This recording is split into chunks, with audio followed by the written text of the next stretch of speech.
Hi friends, இன்றைக்கி நான் திருக்க கருவாடு குழம்பு தான் செய்ய போகிறேன். அதுக்கு தேவையான பொருட்கள்லாம் என்னென்னு பார்த்துடலாம். எண்ணெய், கருவாடு கழுவி வச்சுருக்கேன். தாளிக்கிறதுக்கு வெந்தயம், சோம்பு, கடுகு, சின்ன வெங்காயம், பூண்டு, கருவேப்பிலை, ஒரு பெரிய சைஸ் தக்காளி, 3 பச்சை மிளகா கீறி வச்சுருக்கேன். சின்ன வெங்காயம் கொஞ்சம் நிறைய போட்டுக்கணும். மஞ்சள் தூள், குழம்புக்கு தேவையான குழம்பு தூள், உப்பு. இந்த புளி ரொம்ப புளிக்கும், அதனால் நான் கம்மியாக தான் சேர்த்துருக்கேன். இப்போ பாத்திரம் காஞ்சிருச்சு, தேவையான அளவு எண்ணெய் சேர்த்துக்கலாம். கருவாட்டு குழம்புக்கு கொஞ்சம் எண்ணெய் அதிகமாகவே சேர்த்துக்கோங்க. அப்புறம் எடுத்து வச்சிருக்க வெந்தயம், சோம்பு, கடுகு போட்டுக்கலாம். 3 பச்சை மிளகா,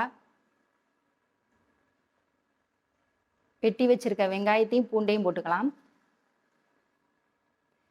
கருவாடு குழம்புக்கு சின்ன வெங்காயம் கொஞ்சம் நிறையவே போட்டுக்கணும், அப்பதான் நல்லா இருக்கும் டேஸ்ட்டு.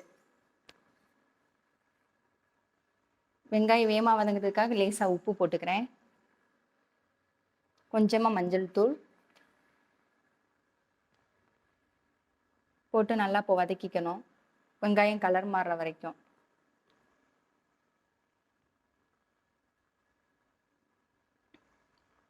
இப்போ வெங்காயம் நல்லா வதங்கிருச்சு, தக்காளி சேர்த்துக்கிறேன். ஒரு பெரிய சைஸ் தக்காளி வெட்டி வச்சுருக்கேன், அதை சேர்த்துக்கிறேன். இப்போவே இந்த ஸ்டேஜ்லேயே நம்ம திருக்க கருவாடு கழுவி வச்சிருக்க திருக்க கருவாடையும் சேர்த்து ஒரு டைம் மிக்ஸ் பண்ணி மூடி வச்சுக்கலாம். இந்த கருவாடு கரையாது, அதனால் நம்ம இப்போவே சேர்த்துக்கலாம். இப்போ தக்காளி நல்லா வதங்கிருச்சு.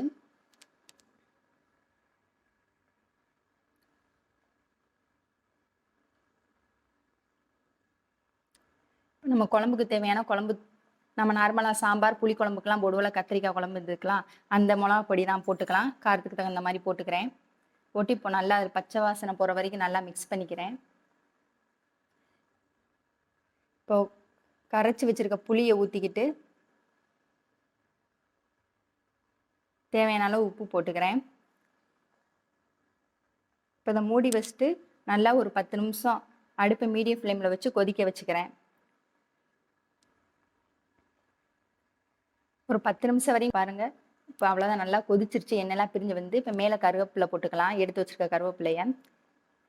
இப்போ அவ்வளோதான், சிம்பிளாக நல்லா டேஸ்டியான திருக்க கருவாடு குழம்பு ரெடி. இதே மாதிரி நீங்கள் உங்கள் வீட்டில் செஞ்சு பாருங்கள்.